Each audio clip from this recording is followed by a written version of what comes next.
पति दिन भर ऑफिस और पत्नी अकेली घर में।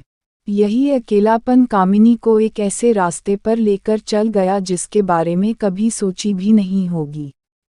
जिस मकान में कामिनी रहती थी उसी मकान में 2 और फ्लैट थे जिसमें किराएदार भी रहते थे। उन्हीं किराएदार में एक कामिनी के उम्र का ही नौजवान लड़का भी अपने परिवार के साथ ही रहता था। शाम के समय उस मकान रहने वाले सभी लोग लगभग छत पर प्रतिदिन टहलने जाते थे तो कामिनी भी कभी कभी चली जाती। उसी दरमियान उस लड़के राहुल से कामिनी की मुलाकात होती है और फिर धीरे धीरे यह मुलाकात बढ़ती चली जाती है और दोस्ती में बदल गई। कामिनी भी अब नए दोस्त बनाकर बहुत खुश रहती। पति के ऑफिस जाने के बाद कामिनी खाली समय में राहुल से बातें करती थी। धीरे धीरे दोस्ती इतनी गहरी हो गई कि कामिनी राहुल को अपने रूम में बुलाकर बातें करती और समय बिताया करती।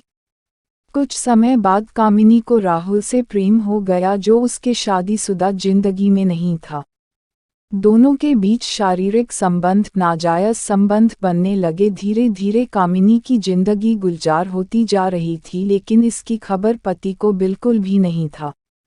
कुछ दिन बीत गए। कामिनी की सास जो गांव में बैठी थी वो बहू से मिलने के लिए बिना बताए कामिनी के घर आ गई। बेटा तो ऑफिस गया हुआ था लेकिन बहू घर पर ही थी और घर का मेन दरवाजा खुला था तो घंटी बजाने का कोई मतलब ही नहीं था। कामिनी की सास बिना कुछ बोले सीधा कामिनी को बेडरूम में जा पहुंची। वहां की नज़ारा देख बूढ़ी सास स्तब्ध रह गई।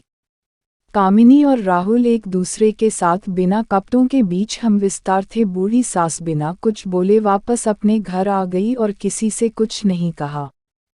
कामिनी का पति आज भी इस बात से अनजान है कि मेरी पत्नी मेरे पीछे क्या करती है। कामिनी भी नहीं चाहती है कि उसका घर टूटे, बस वो किसी भी तरह से अपने सास को इस बारे में समझाना चाहती है और यह बताना चाहती है कि उनके बेटे ने आज तक शारीरिक सुख नहीं दिया।